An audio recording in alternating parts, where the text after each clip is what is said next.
بسم اللہ الرحمن الرحیم نحمدہ و نصلی علی رسولہ الکریم اما بعد۔ ایمانیات سے متعلق ہم گفتگو کر رہے ہیں۔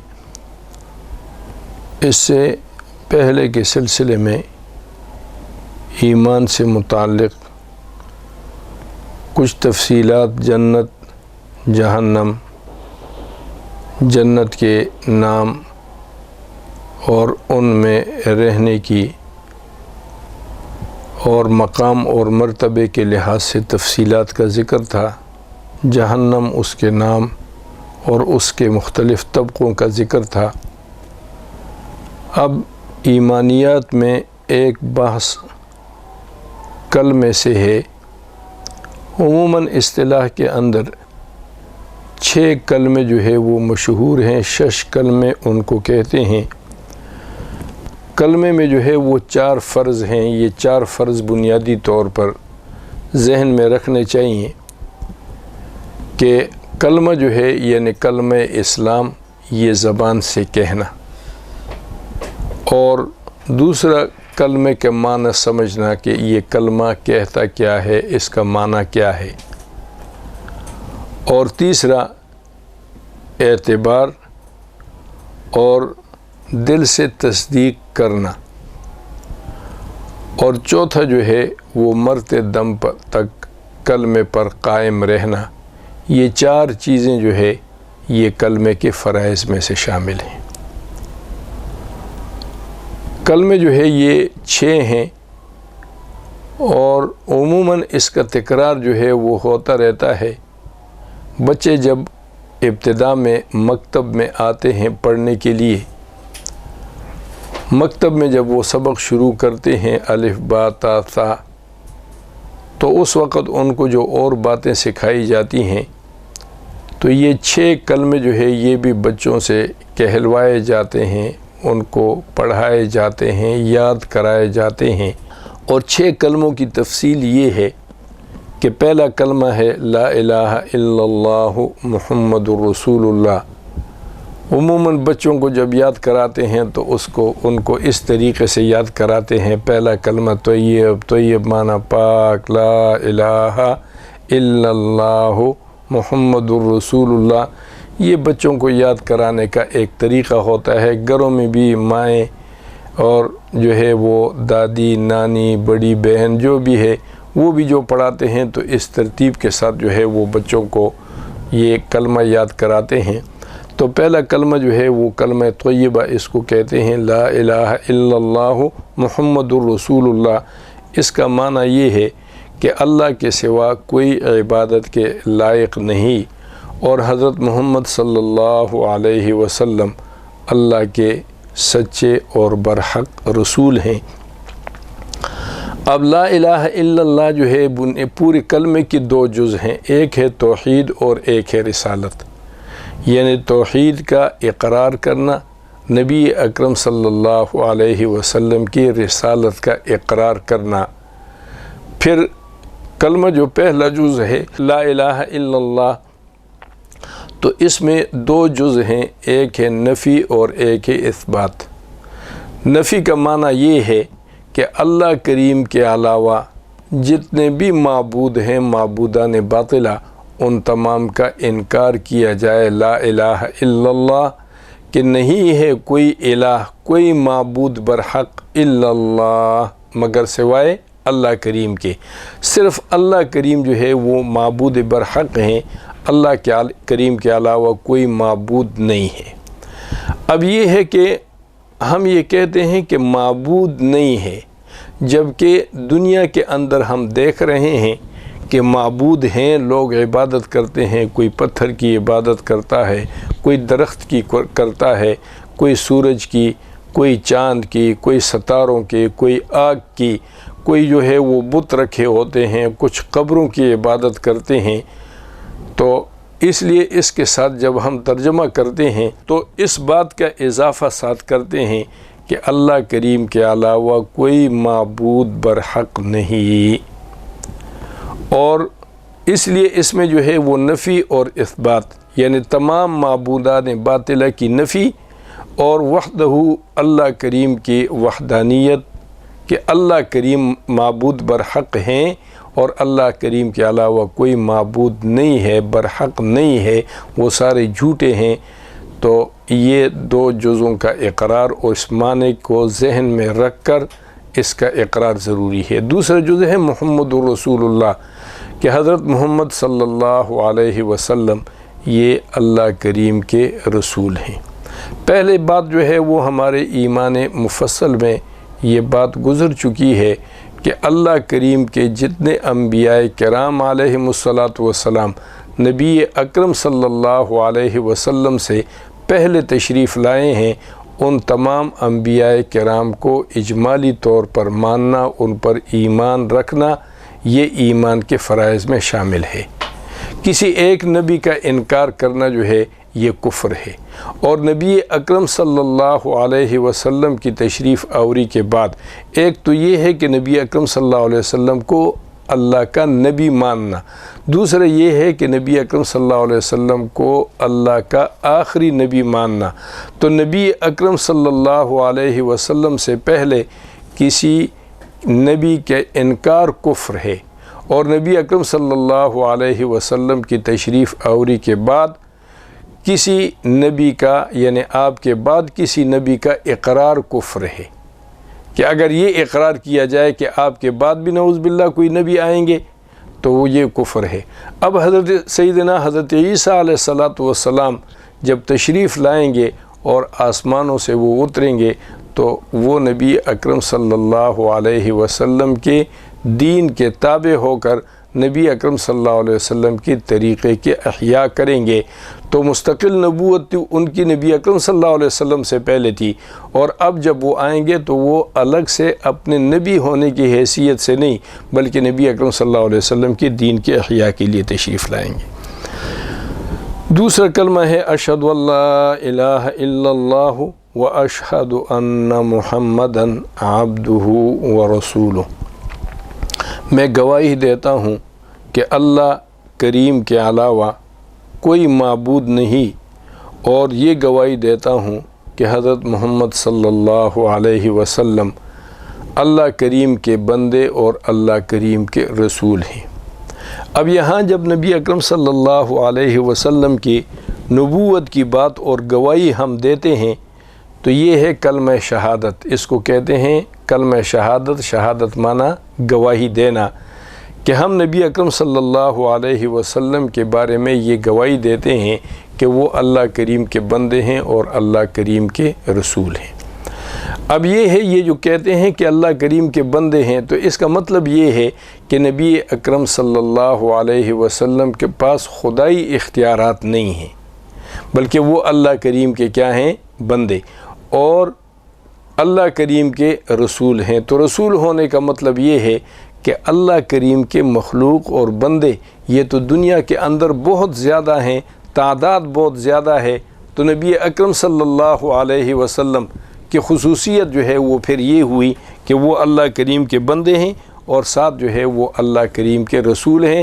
یعنی تمام دنیا کے لوگوں میں سب سے بڑا امتیاز جو ہے وہ نبی اکرم صلی اللہ علیہ وسلم کا یہ ہے کہ وہ اللہ کریم کے رسول ہیں، اور رسول جو ہے یہ اللہ کریم کے مخلوق میں اللہ کریم کو سب سے زیادہ مقرب ہوتا ہے، سب سے زیادہ جو ہے وہ محبوب ہوتا ہے۔ گزشتہ انبیاء کرام علیہم الصلاۃ والسلام جو تشریف لائے تو ان تمام میں تمام انبیاء کرام تمام لوگوں سے زیادہ فضیلت، اور پھر انبیاء کرام علیہم الصلاۃ والسلام میں مجموعی طور پر جو ہے وہ فضیلت حضور سرور کائنات صلی اللہ علیہ وسلم کو حاصل ہے۔ تیسرا کلمہ ہے کلمہ تمجید، اس کو کہتے ہیں سبحان اللہ والحمد للہ ولا الہ الا اللہ واللہ اکبر ولا حول ولا قوت الا باللہ العلی العظیم۔ سبحان اللہ، تمام پاکیاں اللہ کریم کے لیے ہیں، والحمد للہ، تمام تعریفیں اللہ کے لیے ہے، لا الہ الا اللہ، اللہ کریم کے علاوہ کوئی معبود نہیں، واللہ اکبر، اللہ کریم سب سے بزرگ بڑے اور برتر ہیں، ولا حول ولا قوت الا باللہ العلی العظیم، اور نہیں ہے برائی سے پھیرنے کی طاقت کسی میں، ولا قوت اور نہ نیکی کرنے کی طاقت دینے کی قوت کسی میں نہیں ہے، الا باللہ العلی العظیم، مگر سوائے اللہ کریم کے جو بہت بلند ہیں اور بہت ہی عظمت والے ہیں۔ مطلب اس کا یہ ہے کہ ایک تو یہ ہے کہ اللہ کریم نے یہ جو ایمان کی نعمت عطا فرمائی، ایمان کی دولت سے مالا مال کیا، تو یہ محض اللہ کریم کا کرم ہے۔ اس پر اللہ کریم کے حمد، اللہ کریم کی ثنا، اللہ کریم کی تعریف بیان کی جائے، اور سبحان اللہ ہے کہ اللہ کریم پاک ہیں، کسی قسم کا نقص جو ہے، کسی قسم کی کوتاہی، کمی یہ اللہ کریم کے اندر نہیں ہے۔ اللہ کریم ہر قسم کے نقص سے، کوتاہی سے، اولاد سے، بیوی بچوں سے اللہ کریم پاک ہیں، بے نیاز ہیں۔ اور یہ بات جو ہے اس کا اقرار کرنا، اعتراف کرنا، یہ بھی بہت ضروری ہے کہ اللہ کریم ہی انسان کو نیکی قوت دیتے ہیں۔ ایک آدمی یہ کہے کہ میں یہ کام خود کر رہا ہوں، یہ نیکی کا کام میں کر رہا ہوں، تو اس میں اس انسان کا کوئی جو ہے وہ کمال نہیں ہے۔ اللہ کریم کا اختیار ہے، اللہ کریم کا کرم اور اللہ کریم کا احسان ہے، اور اس پر اللہ کریم کا شکر ادا کرنا چاہیے کہ اللہ کریم نے مجھے نیک عمل کرنے کی توفیق عنایت فرمائی۔ اور برائی سے ایک آدمی رک جاتا ہے تو یہ انسان کا اپنا کوئی کمال نہیں ہے، بلکہ یہ محض اللہ کریم کا کرم ہے کہ اللہ کریم نے اس انسان کو اس سے برائی سے جو ہے وہ منع کر دیا۔ اب نیکی کی قوت انسان کی اپنی ذاتی نہیں ہے۔ حدیث میں آتا ہے، بنی اسرائیل کے ایک واقعہ ہے کہ ایک شخص نے جو ہے 500 سال جو ہے وہ عبادت کی۔ جب اللہ کریم کے حضور پیش ہوا تو اللہ جل شانہ نے فرمایا کہ بھئی جاؤ، ہم نے اپنے مہربانی سے، کرم سے تمہیں معاف کر دیا۔ اس آدمی کو بڑا تعجب ہوا اور اس نے کہا کہ جی میں تو 500 سال عبادت کر کے آیا ہوں، اور بڑی بات ہے 500 سال عبادت کرنا۔ تو اللہ کریم نے اس سے پوچھا کہ اچھا تم چاہتے ہو کہ تمہارے ساتھ حساب کر دیا جائے؟ تو انہوں نے کہا جی میرے حساب ہونا چاہیے۔ تو فرشتوں کو کہا کہ اس کو جہنم کے کنارے کنارے اس کو لیے چلتے رہو۔ اب جب وہ جہنم کے کنارے کنارے اس کو لے کے چلتے رہے، اس کو بہت سخت بھوک لگ گئی۔ جب بھوک لگی تو ایک فرشتے کے پاس جو ہے ایک پیالے میں دال ہے اور ایک پیالے کے 2 روٹیاں ہیں۔ یہ اس کو کہتا ہے کہ یار میں تو بھوک سے مر رہا ہوں، مجھے جو ہے وہ کچھ دے دو۔ اس نے کہا کہ بھئی کوئی پیسے ویسے؟ اس نے کہا جی پیسہ تو کوئی بھی نہیں ہے۔ تو اس نے کہا کہ پھر مفت میں تو نہیں ملے گی۔ اس نے کہا جی ایسا کر لیتے ہیں، میرے 500 سال کی عبادت ہے تو 250 سال کی عبادت جو ہے وہ آپ لے لیں۔ اور اس نے کہا کہ چلو میرے مغفرت کے لیے تو 250 سال بھی کافی ہے۔ اب وہ عبادت اس کے حوالے کر دی، اس نے روٹی دی، اس نے سالن لیا، کھایا۔ کھانے کے بعد اس وقت بھوک کی شدت کی وجہ سے اس کو یہ خیال نہیں رہا کہ پانی جو ہے وہ اس سے طلب کروں۔ جب روٹی کھا چکا تو اب پیاس جو ہے اس نے مارنا شروع کر دیا۔ پیاس لگی کہ مرنے کو ہے۔ ایک فرشتہ جو ہے وہ گزر رہا ہے، اس کے پاس جو ہے وہ پانی ہے۔ تو اس نے کہا کہ مجھے پانی دے دو۔ اس نے کہا کہ بھی اس کے کوئی دام وغیرہ دو۔ اب وہ قصہ مختصر یہ ہے کہ وہاں پر بھی اس نے وہ 500 سال کی عبادت پانی کے لیے دے دی۔ اللہ کریم نے فرشتے کو کہا کہ اب لاؤ۔ جب اس کو سامنے لائے گا تو اللہ کریم نے فرمایا ہاں بھئی اب؟ کہتے میرے مولا بس تیرا کرم ہی چاہیے۔ تو اللہ کریم نے فرمایا کہ دیکھو تم اس عبادت پر جو ہے وہ غرور کر رہے تھے کہ جس کی قیمت ہی 2 روٹیاں اور 1 گلاس جو ہے وہ پانی، تو یہ ہے کہ یہ محض جو ہے وہ اللہ کریم کے فضل سے، اللہ کریم کے کرم سے جو ہے یہ عبادت ہوتے ہیں۔ تو اس لیے اس کے اندر ہم یہ اقرار کرتے ہیں ولا حول ولا قوت الا باللہ العلی العظیم۔ اور ایک جو ہے کلمہ توحید ہے۔ کلمہ توحید یہ ہے لا الہ الا اللہ وحدہ لا شریک لہ لہ الملک ولہ الحمد وہو علی کل شیء قدیر، کہ اللہ کے سوا کوئی عبادت کے لائق نہیں ہے، وحدہ وہ یکتا ہے، اس کا کوئی شریک نہیں، لہ الملک اسی کا ملک ہے، ولہ الحمد اور اسی کے لیے تمام تعریفیں ہیں، وہو علی کل شیء قدیر اور وہ ہر چیز پر قادر ہے۔ اس میں بھی باقی گزشتہ باتوں کے علاوہ ایک یہ ہے کہ یہ پورے جتنی سلطنت ہے، مملکت ہے، اقتدار ہے، اختیار ہے، یہ سب کچھ اللہ کریم کا ہے، اور اللہ کریم کے علاوہ کسی کا کوئی اختیار، کوئی اقتدار کچھ بھی نہیں ہے۔ اور پانچواں کلمہ جو ہے وہ رد کفر ہے۔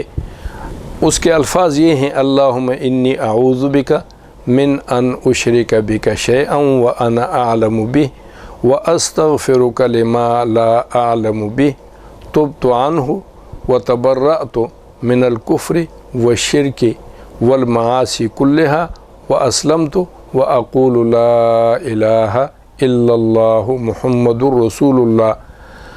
اللہم انی اعوذ بک، اے اللہ میں تیری پناہ مانگتا ہوں تجھ سے اس بات کے لیے، من ان اشرک بک شیئا کہ میں تیرے ساتھ کسی چیز کو شریک کروں، وانا اعلم بہ اور حالانکہ میں اس کو جانتا ہوں، واستغفرک اور بخشش چاہتا ہوں تجھ سے، لما لا اعلم بہ جس چیز کو میں نہیں جانتا، تبت عنہ میں اس سے توبہ کرتا ہوں، وتبرأت اور میں بیزار ہوں، من الکفر کفر سے، والشرک اور شرک سے، والمعاصی کلہا اور ہر قسم کے گناہوں سے، واسلمت میں اسلام لایا مسلمان ہوتا ہوں، واقول اور کہتا ہوں، لا الہ الا اللہ محمد رسول اللہ۔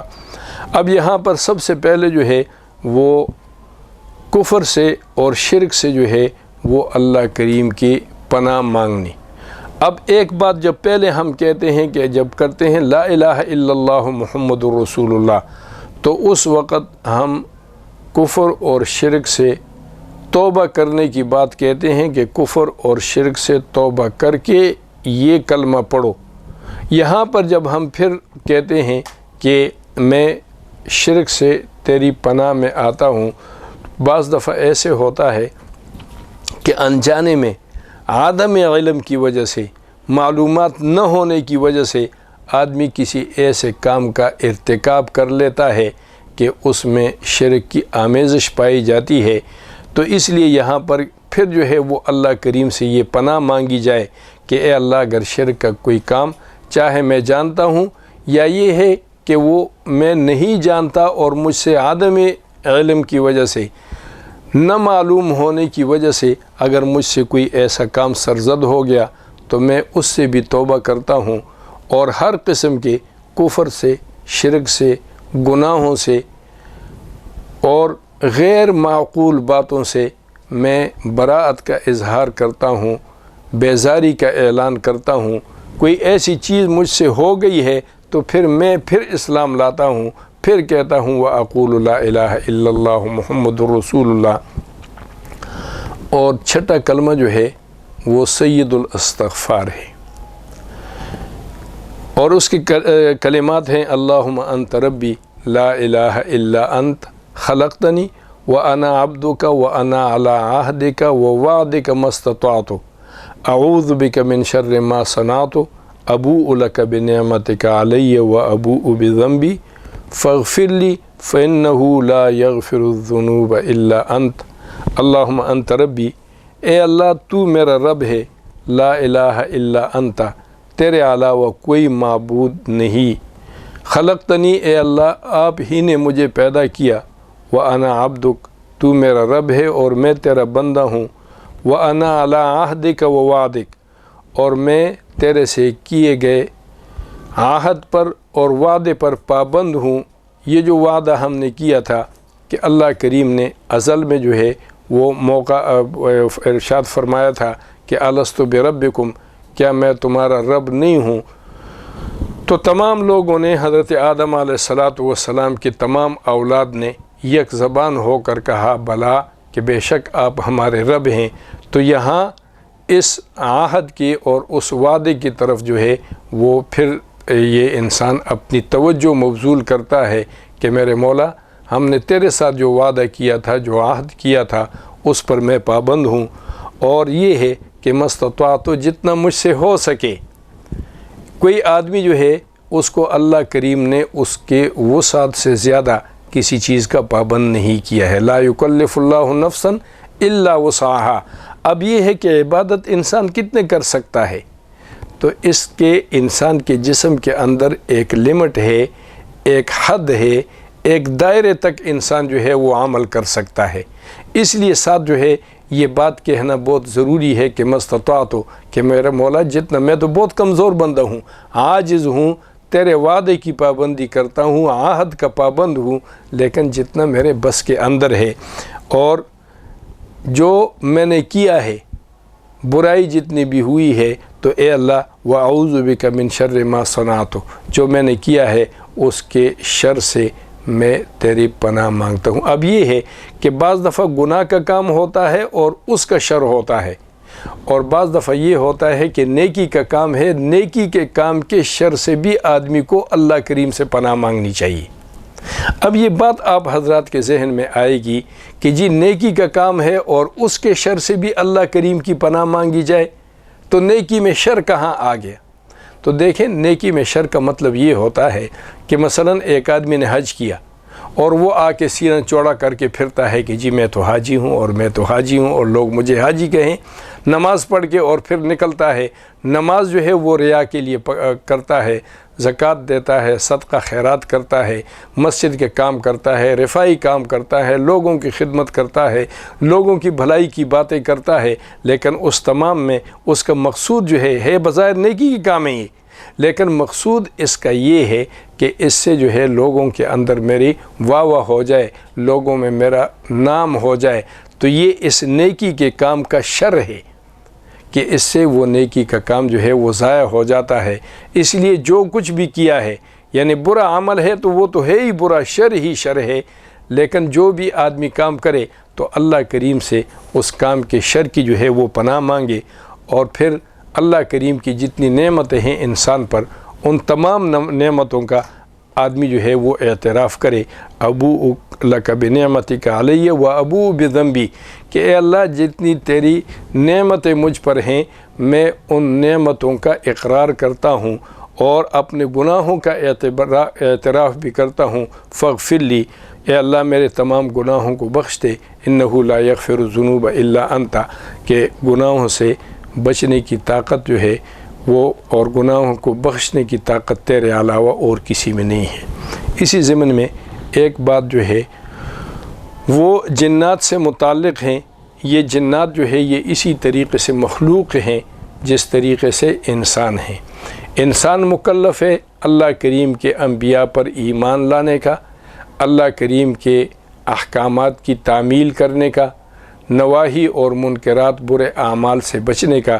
اسی طریقے سے جو ہے وہ جنات وہ بھی مکلف ہیں، اور جنات میں بھی جیسے انسانوں میں مسلمان بھی ہیں، کافر بھی ہیں، مشرک بھی ہیں، اور فاسق فاجر بھی ہیں، گناہ گار ہیں، اچھے ہیں، برے ہیں، تو اسی طریقے سے ان کے اندر جو ہے وہ کافر بھی ہیں، فاسق بھی ہیں، نیک بھی ہیں، برے بھی ہیں، اور ان کے بروں کو جو ہے وہ شیطان کہا جاتا ہے، اور اچھے جو ہے اس میں اللہ کریم کی مخلوق ہے، ان کی بہت عمریں ہوتی ہیں، بہت بہت نیک اور صلحاء ان کے اندر ہے جیسے انسانوں کے اندر ہوتے ہیں، اور اسی طریقے سے برے اور فاسق اور فاجر لوگ بھی کہتے ہیں ہوتے ہیں ان میں، اور ان کا وجود یہ لطیف وجود ہے۔